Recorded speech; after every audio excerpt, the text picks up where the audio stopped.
Hey, what's going on, guys? It's Cole here, and today I've played a little over 4 hours of Deathloop, and I'm here to just kind of give some first impressions on the game. I haven't finished it, I haven't even gotten all the abilities in the game yet. I've just kind of been exploring, taking my time with the game, as I usually do. I usually take my time with games and try to soak up everything that I can. That's just kind of the way that I like to approach them. And I'm just here to give some first thoughts after about 4 hours of gameplay. And just before I get into the full discussion, I'm just going to throw out there, if you guys end up enjoying the video or if this helps you out with deciding if you want the game or not, feel free to go ahead and leave a like, a comment, or a subscription. Any of those are greatly appreciated. I'm trying to grow the channel. We just talk about cool games. So feel free to go ahead, leave a like, subscribe, come back, whatever. But with that, let's get into the video. And I just want to start by saying that I don't entirely dislike this game. I might come off as a little negative here, but I just have a very mixed reception to it so far. It's a lot of up and a lot of down for me. And I might just come off more as negative because I might come down a little harder on the stuff that I don't like or the things I don't feel are as strong.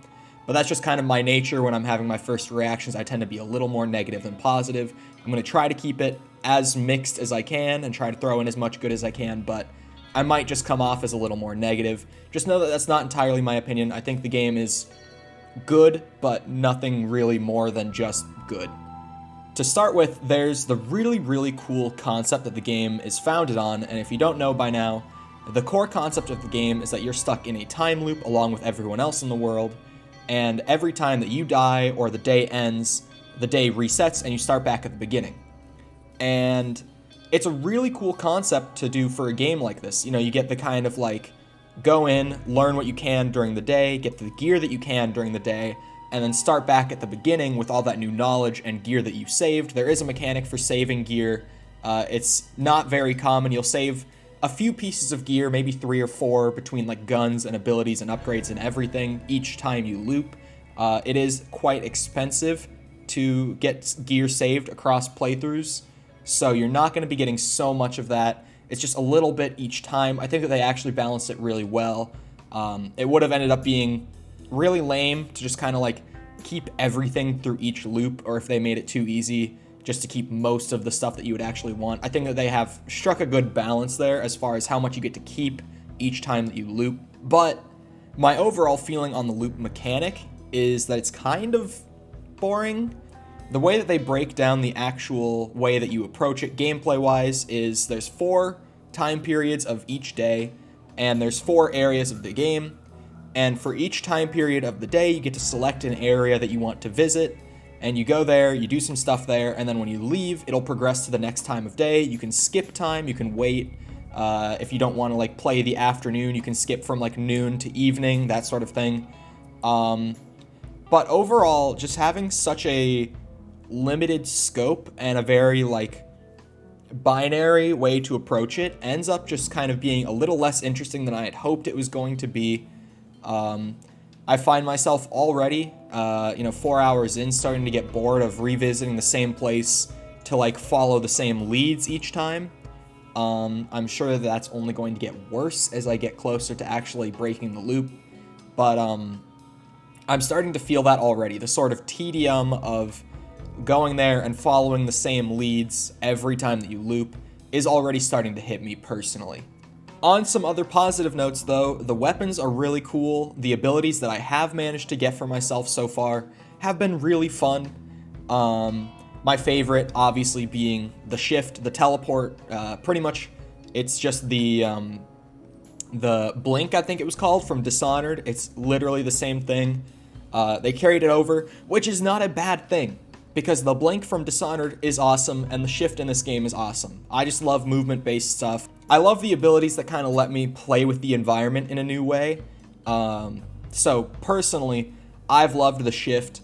A close runner-up for me so far has been the ability called Nexus, which links enemies, and that's not so straightforward in the way that it describes it at first.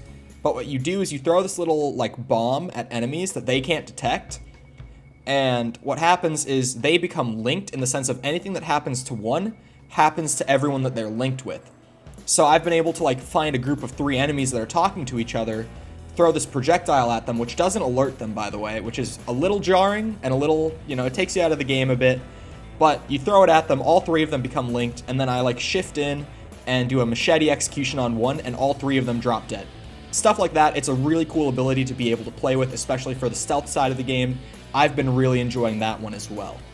And just a couple other like throwaway things is that each target in the game that you have to hunt down has their own kind of like signature weapon. In the B-roll gameplay that I have recorded and I'm using here, you can see that I have a couple of them that I've acquired from a couple different targets here. They're all really cool. I like being able to like kind of collect the weapons along with the abilities of my targets. I think that that adds a lot to especially the decision making at the end of the day of like, what gear do you want to keep? Do you want to keep the ability or the weapon going into the next day? I like it a lot. I think it's a very positive feature. On top of that, there's some really good ragdoll physics. I've had a couple moments where like there's a guy standing near a ledge and I just kind of go up and kick him in the back and he just flies off the ledge to his death. Just fun stuff like that. I love that sort of thing. So if you like that sort of thing, there's plenty of that to play around with here as well. But on to more of my negatives. These are going to be things like the audio problems that have been plaguing the game. The couple really big ones that I have clips of here are the gun audios going out of sync. The guns firing, the audio desyncs. It's really jarring.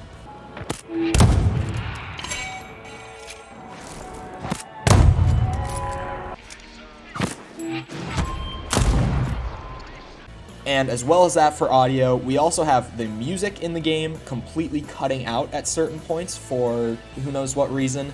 It just kind of like cuts in and out, and it's very, very jarring. While you're playing, you notice it a lot.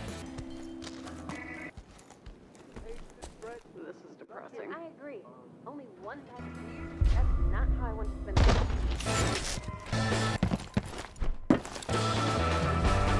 Another thing that has been bothering me a lot is that the AI is terrible. You actually kind of have to try to get spotted by them when you're doing stealth. It's kind of painful, like how dumb the AI is in this game. It's bothered me. I think this game would benefit a lot from having a lot more difficulty because of the nature of like you die, you have to restart the loop. I think that the game would benefit a lot more from having smarter AI, but unfortunately, that's not the case. The AI is quite literally brain dead in this game. And my last like major positive thing is that the hacking is really cool. Right off the start of the game, it gives you your little hacking tool. You have it throughout the entirety of the game, and it can do a lot. It can hack turrets, it can hack cameras, it can hack your way through doors that would otherwise be locked.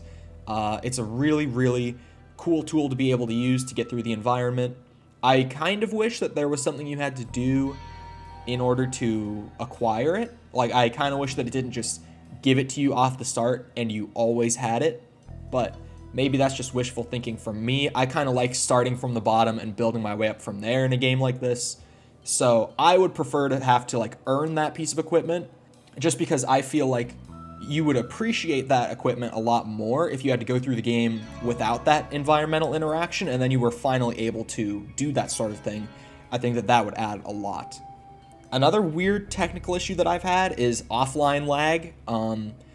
The game does have a constantly online mode that I have been playing in where other players can invade your game and try to kill you, much like think Dark Souls with the invasions. It's pretty much exactly that.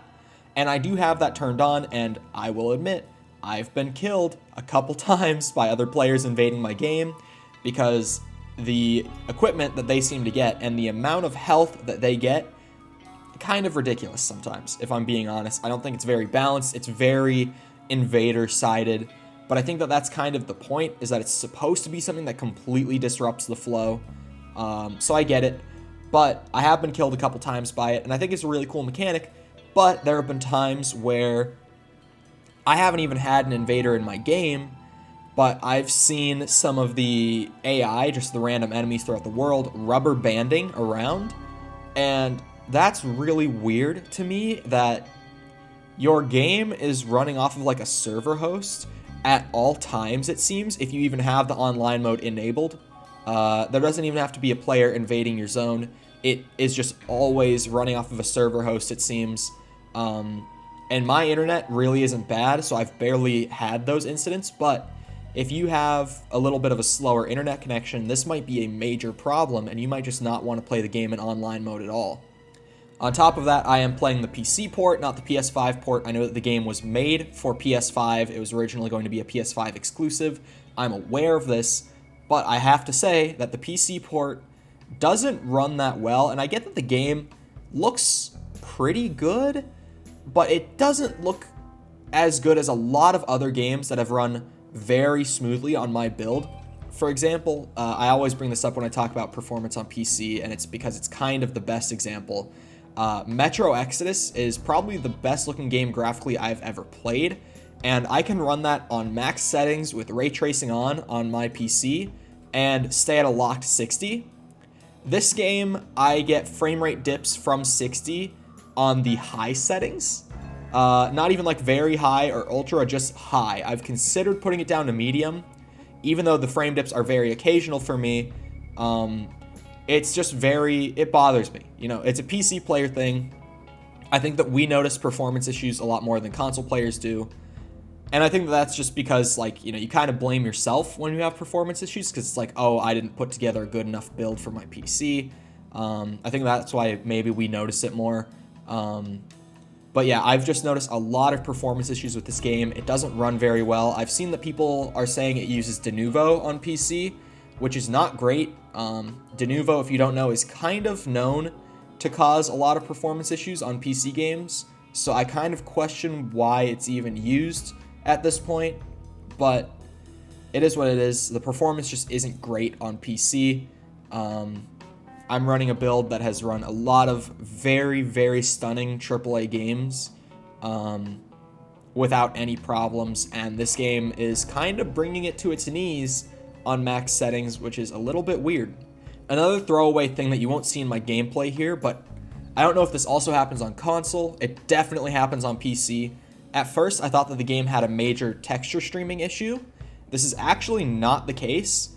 And the thing that is doing this is having motion blur turned on. So if you're playing on PC and you're wondering why even the guns on your textures are deloading sometimes, turn your motion blur entirely off, because the game considers it low priority as soon as the blur goes over it. So your textures will deload. Just turn it off entirely, and that should help you out if you're having that issue on PC. But yeah, those are kind of my first thoughts. If you're thinking about checking out the game, hopefully this helped you come to that decision or at least get closer to it. These are just my honest thoughts, just the things that I've taken away. I didn't write down any notes. I didn't write a script. This is just entirely off the cuff after playing 4 hours of the game. These are the things that I'm thinking about.